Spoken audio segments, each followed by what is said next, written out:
I'm Amanda Knox, and you're listening to Hard Knocks.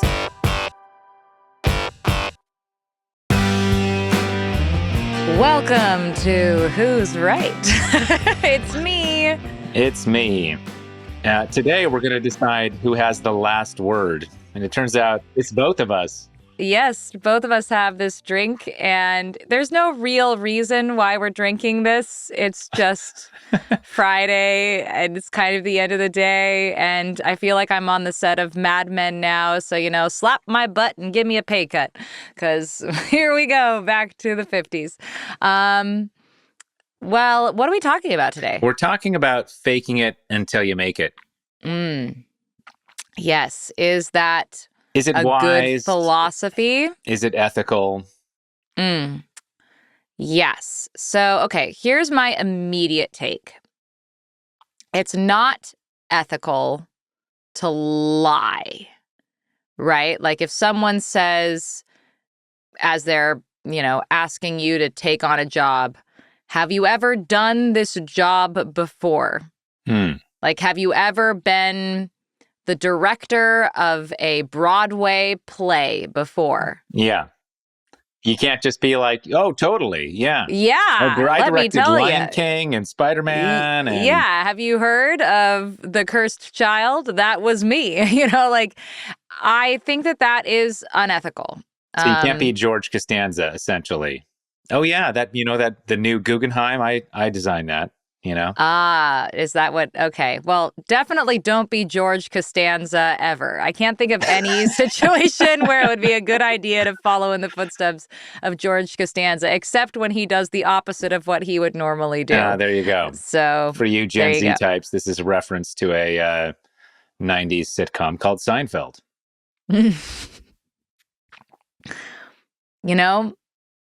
I think that was actually probably worth it. So anyway, all right. So not lying, not explicitly lying.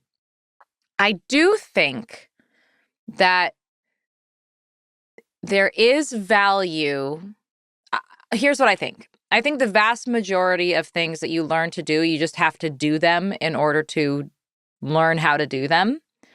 And so every skill does require a certain amount of faking it until you make it, because that's how you acquire the skill. And if nobody will allow you to practice the skill, I guess the difference is, the alternative is doing it without being paid until you can do it in order to be paid. And is faking it till you make it like pretending that you already have the skill required to be professional at it? So it's a little bit related to what you might call dress for the job you want to have, And it reminds me of like Lil Wayne and the Cash Money record label people. Of course it would. What does that even mean? When Lil Wayne and his crew first came out, they were bragging about how they had millions of dollars, when of course they didn't. And their record label was called Cash Money Millionaires. Yeah, they lied. And they rented cars for their music videos. They didn't own them, But then by pretending to have lots of money, they got successful and got lots of money. But then they changed the name of their record label to the Cash Money Billionaires, when they certainly were not billionaires, right? But they were millionaires by that point. So I love how they were like, this is just basically they were practicing The Secret before The Secret came out. They were just like, tell the universe what you want and the universe will provide. That's adorable.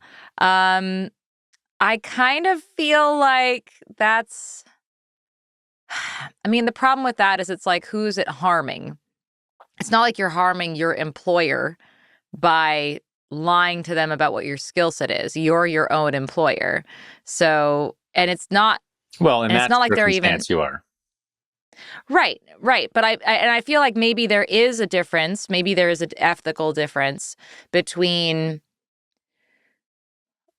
faking it until you make it in that capacity, where like, who could possibly be the victim of your lies? Like if you're explicitly lying and in the fake it till you make it scenario, is anyone the victim of your I mean, of this your end lie? user, your customer, whatever it is. No, it's not, because the end user enjoys We're talking the specifically the Lil spectacle. Wayne scenario. I'm specifically talking about the Lil Wayne scenario where like the spectacle that he is creating is the product.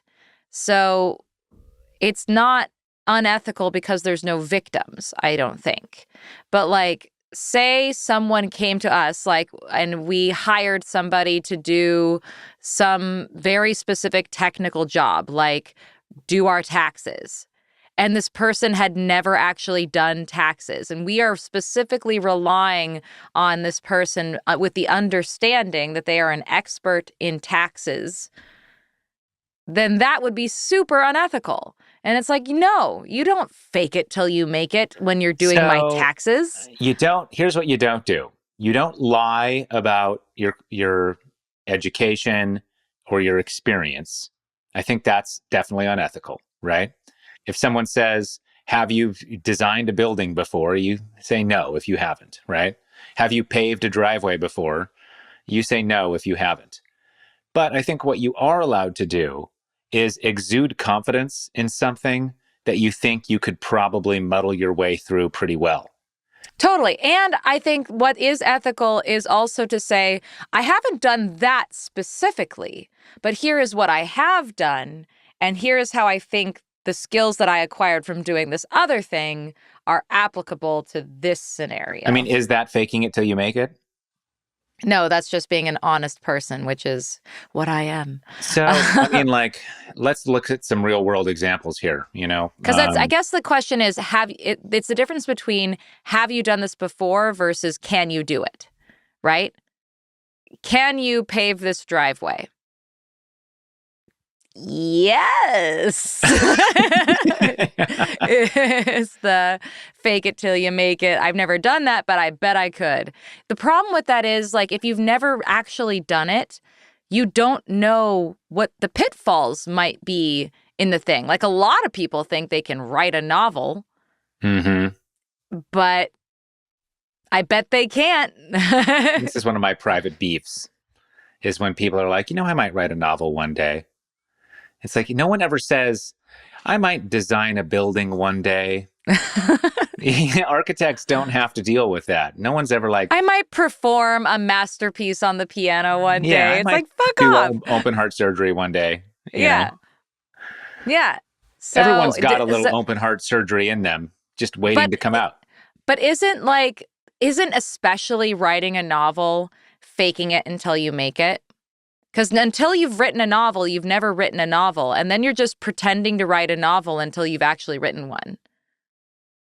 Sure. Yeah. I mean, you can work on smaller scale things, short stories and such, to build up the skills. But I would argue that being able to write a short story is very different than being able to write a novel. It's true. And many good novelists can't write a short story to save their lives. Right. And it's like there are people who are very fast sprinters who could never in their life run a marathon. Like, it's just a different thing. I would say that, like, podcasting for us was at one point a fake it till you make it thing. That is true. Right. Like, an opportunity came our way and we were like, can you do this? Can you host a podcast? Can you executive produce a podcast? And we were like, yes. Yes. Yes. Definitely. Have you done this? No. Define podcast. Yeah. I mean, I think like we got away with it because podcasting, I mean, is still kind of Wild West. Like, people are still making it up as they go along in a lot of ways. It was Wild West in 2009, It was a fully developed medium by the time we got into it. And, 2017, 2018, somewhere around there. Yeah, I guess. Yeah. And now it's like a billions of dollars industry, Right. It's the new TV. But, especially in terms of talk figuring shows. out how to do audio engineering, how to, audio editing, all that stuff. I had to fake it till I made it on that. Notably, you did that and I did not. I've been faking it till I make it on the taxes. True. I feel like I did fake it till I make it on writing scripts for our podcast, because we used to do a lot more scripting, and that involved, like, there was no like standard for how do you even write what's happening. That was fascinating for me. Or even like for the documentary that you're working on. I mean, fake it till you make it. Like, I'm you're just doing 100% it. faking it till I make it. And if anyone out there who I'm collaborating with on this documentary is listening to this, just trust that I'm going to make it. Yeah, Yeah, he is going to make it. I am actually making it. You know, that's one of your almost done, in sexiest. fact. It's one of your sexiest qualities, I have to say. If we're gonna, let the alcohol do the talking. Everyone, just so you know, one of Chris's sexiest qualities is he just figures it the fuck out and gets it done. Like, it's kind of astonishing. He never just like tries and then peters out. And it's actually really annoying sometimes, because occasionally he'll be like, I gotta I was just going to figure it say, out. like, remember that time when I tried to fix the ice maker in our refrigerator? Oh my God. And it wasn't I working. was just like, just give up. Yeah, I know. Like, oh my I tried God. for months to fix this ice maker. I eventually was like 3D printing new custom little plastic gears to go in and replace the broken components. And I probably could have bought a whole new ice maker unit for like $200. You could have. Yes, you could have. And we could have had ice months ago. I eventually gave up, and we still make our ice in little trays now, like we live in the 1970s. Yeah, why haven't we fixed that yet? Anyway, so, all right. So you are successful at faking it till you make it. But I do think that, like, maybe there's a certain personality type that can get away with it more than others. I don't know if I'm the type of personality that's really good at faking it till I make it. Yeah, I mean, it requires a certain level of confidence, almost borderline arrogance, I would say.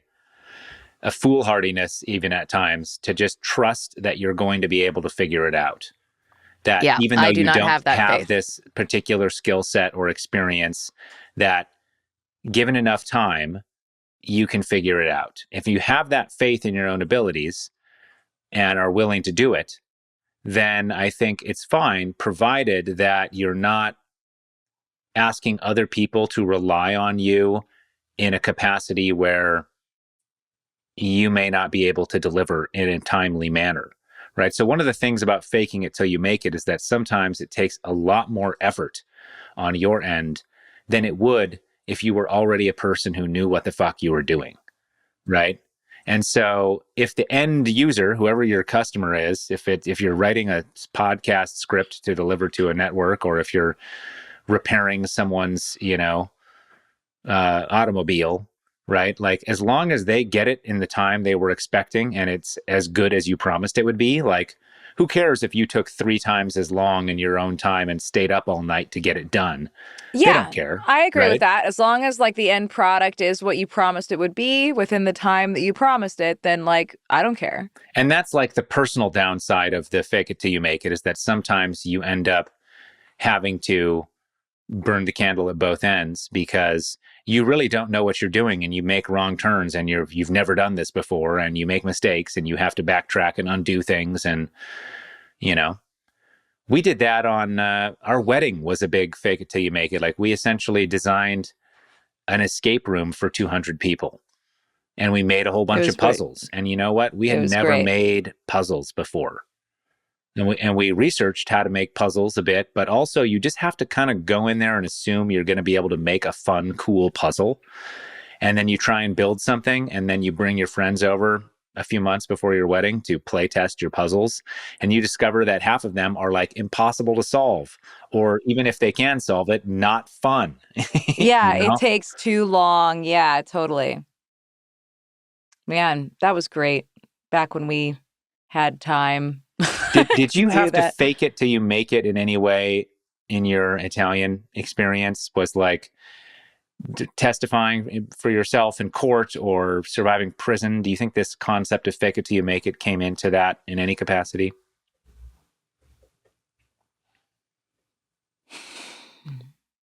Um, no. I mean, this is a very different scenario, right? Like, there was a lot, like, I wasn't faking being adapted to prison, nor was I faking being fluent in Italian. Like, there wasn't any faking to be done. Maybe there was some faking of like telling myself this is gonna be okay. This will all be. That doesn't really count though. Like, I don't think that really applies.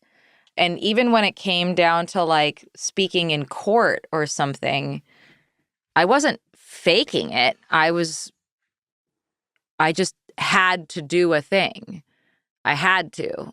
And so I did it as best I could, but I was not promising that I could deliver. I just knew that there would be terrible consequences if I didn't, do the best I could. So no, I don't think this applies. The ultimate fake it till you make it. It's parenting. Ah, It's like 100% fake it till you make it. totally. Maybe 98%. There's like a few things you read in books and learn and that other people tell you, but mostly you're just in the deep end and you have to act like you know what you're doing, especially to your kids. Especially to them. Yeah, they cannot think that you have any doubts. Totally have this under control. It's true. Oh man, it's so true. I know what's good for you and what's good for me. Trust me. Oh God. And you don't know. And you're straight up lying in a sense too, But shouldn't I mean, I don't know. I try to have like humility with the kids. Like I try to tell them like I made a mistake. Like I was wrong. You were right. Like I try to do that as much as I can when it is applicable. But it's true, you do have to be confident. Like you have to be confident. And I guess this is like the one time in my life where I've really like confidently faked it till I make it because I feel like I know what I'm doing, or at least I have very strong feelings about what I should be doing. And what is it about parenting that I think a lot of people are like that? Is it just the hormones or the instinct or something or is it just the existential stakes that forces people into having to just have the confidence to go out there and do it, Because you can't just sit there and say, well, I don't know, I don't feel ready to do this. Like you have to do it, right? Unless you give if your you kids already up for have adoption kids, or, you have to, you have to do the parenting. I mean, I think a lot of people are very self-conscious about not knowing what they're doing. I don't think that everyone is confident and in the faking it. I think a lot of people are experiencing existential crises about not knowing what they're doing, and it can come across as being like anxious and insecure. Did I make the right choice? Should I have done this? Should we put him in this different preschool and second guessing constantly? Yeah. And it's good to be humble, but it's also good to like give, I don't know. I mean, as long as your kid knows that they matter and that you love them, all the other choices of like what school to go to or what snacks to eat, like, I feel like there are some things that just matter more and that are like you instinctually know that you should convey to your kid or not. But maybe that's just because yeah, sure. Maybe people but also have strong feelings because we were parented. Like we've experienced being parented. So maybe we feel like we know what it must be like to walked through buildings. It doesn't mean I know how to make one.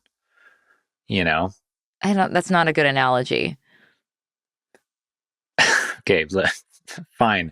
I've had people sing songs to me. It doesn't mean I can sing. Again, not a good analogy. I think the better analogy would be, I've built a castle out of Legos, therefore I know how to build a castle. No, because you're on the receiving end as the child. You're saying you've been parented. That's not you doing anything. That's you receiving someone else's labor and effort. But you have like bared witness and like been inside like the intricate relationship. I've been operated on by a doctor. Now I can operate on people. Well, if you were awake and paying attention, I would say yes. But since you're knocked out the whole time, no. I've been therapized. I can be a therapist, you know? Yeah, that's a better analogy. That's a perfect analogy. Okay, I've been to therapy. I could totally therapize an example someone. of something that doesn't qualify you. Well, exactly. And Yeah. I don't think being parented qualifies you as being a good parent, but I'm saying that that's like the mindset that people have. Like, oh, I've been to therapy. I could talk to someone about their feelings and, you know, guide them. That's the right analogy here. I mean, being a therapist is like being a parent. You think so? I think if you're a good parent, yeah. Or if you're a good therapist? Or if you're a good therapist, sure. I mean, the only difference is that a therapist is supposed to be totally, I mean, I don't know, maybe being a good parent means that like you 100% have your kids' best self-interest at heart and not your own. And like the therapist, you know, the whole idea is that the therapist is not self-interested in whatever is going on with the person. They're only interested in that person's perception of their own best self-interest. And maybe that is the definition of being a really good parent, is when you put whatever you think aside and help that person become who they, like the best version of themselves as they believe it to be. We're a little bit off track here about faking it until you make it. Maybe the question here should be, if you're not a person who feels like you can fake it till you make it, how do you become one? Like what advice do you have? I mean, this is a question for you, because I'm not the kind of person who fakes it till I make it all that much. You're that kind of person. Maybe the advice is just that it's not such a bad thing to fail. You know, I mean, unless someone's counting on you and they hired you to do the thing that you said you could do. Yeah, I mean, you can't do it. You don't want to start doing this in a high stakes scenario. You know, you need to start low stakes, but it's a habit that you build, right? And this is just another way of talking about confidence, but just recognizing that like confidence is essentially being okay with sucking in some deep sense. And if you're okay at sucking at something, you'll get better at it. Okay, but can I ask a question though? Yeah. Because this presupposes that anyone is capable of anything as long as they persist enough. And I'm not sure that that is true about me. I don't know if I persisted hard enough, I would actually be able to make the printer work. You know, like I just that's your I don't know, like ultimate conundrum is the printer, yes, isn't it? This is my conundrum. Like I don't have faith in myself that I could do anything. I could figure out true. anything. Even the other day I was trying to like run some numbers stuff by you about our, I don't know, it was about our finances or something. And you were just like, whoop. And even before I started talking, you're like, I'm not going to know what you mean. So I'm just going to preemptively check out of this conversation and just wait until you're done. And then I'm going to go, whatever you think. And, and honestly, I don't think you should do that, because I think you're totally capable and smart enough to understand these questions about finances. But you don't want to, for whatever reason. I don't know if it's because you'd rather just have less cognitive load and this is just another thing you don't need on your mind. I think that's probably the biggest part. I do believe in outsourcing. I'm a firm believer in outsourcing. you are correct that not everyone has the same skill set or intelligence or strength or speed or physical constitution, all kinds of things, right? Like not everyone is going to be a marathon runner or a chess master. You For instance, you I'm or really me, good at yeah. reading people. I think you're less good at reading people. I And totally am like, less good at reading people. right? Yeah. And like, I don't think that you could fake it till you make it. I could be better. You could be better. I could train at it, I could put, at some point you have to choose. This is a whole separate discussion about like, where do you put your skill points in life? And do you like become an expert at this and this, or do you like become a generalist who's, a little bit good at many things? And this is why you outsource numbers, because you'd rather put your time and energy into becoming even better at the things you're already good at, rather than becoming a little bit good at a thing that you're never going to have mastery over. Right. Yeah. Exactly. So how does that play into the fake it till you make it thing? Like, is it just a matter of like, well, sometimes we don't really have a choice. We just have to figure the thing out. And so if that is true and you know that you just have to figure it out, the best course of action is to fake it till you make it. I mean, I think I would say that, yes, sometimes you don't have a choice. The other thing I would say is that one of the most useful and important skills you could ever have in life is to be adaptable, especially in 2025. Like if you look at the rate of technological change in society, it's chaos, right? Things are changing faster and faster than they ever have. And it's been accelerating since the beginning of the Industrial Revolution, and it's just skyrocketing now. And there's accompanying cultural and political changes that go along with those technological changes. So the world is going to be unstable and chaotic. And the number one most important thing you could be is adaptable.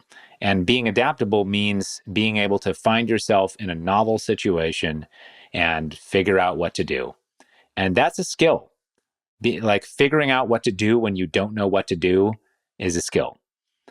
And I think anyone can learn it. And it doesn't mean that anyone can be a chess master. And it doesn't mean, pick your very particular little niche skill. Like some people are going to be way better at that niche thing than other people. And even, yes, it's also true that some people have more sort of narrow intelligences and some people have more broad intelligences. So probably this isn't distributed equally either. But I think if you look at it in that more general sense of just like, can I be plopped down somewhere in front of an alien task and figure out what to do? Yeah, you can, to some degree of sufficiency. Some people will be better than you. Some people will be worse than you. That's fine. This may not be the thing you should be making your living at if you're not naturally suited to it. But sometimes you're going to have to solve a problem you don't want to solve. And other times you may not even realize that you happen to be really good at this thing because you never tried it. And you didn't realize that it had a bunch of like corollaries to things you already had done. I can't tell you how many times in fake it till you make it land, I have realized that, oh, I actually do know how to do X, Y, Z, W, which are all component parts of this thing. And I didn't even realize that until I started faking it, Sure. All right. I want to know from our listeners if anyone has a great fake it till they make it story, either that it worked out, no regrets, or it did not work out and you have all the regrets. I want to hear about that. Or were you the victim of someone else's catastrophic fake it till you make it? Right. Yes. Do tell. I want to hear about this. I have to say, in this black shirt you're wearing, the way you put your arms back like that, there's no definition to the blackness, so it just looks like you have weird little pterodactyl arms or something.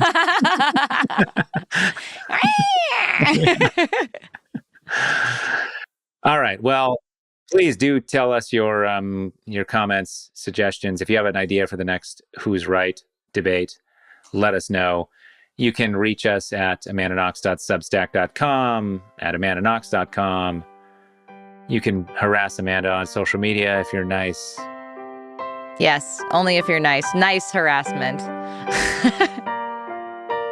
And I think that's about it. And, if you didn't get the last word tonight, maybe you'll get it tomorrow. Ciao.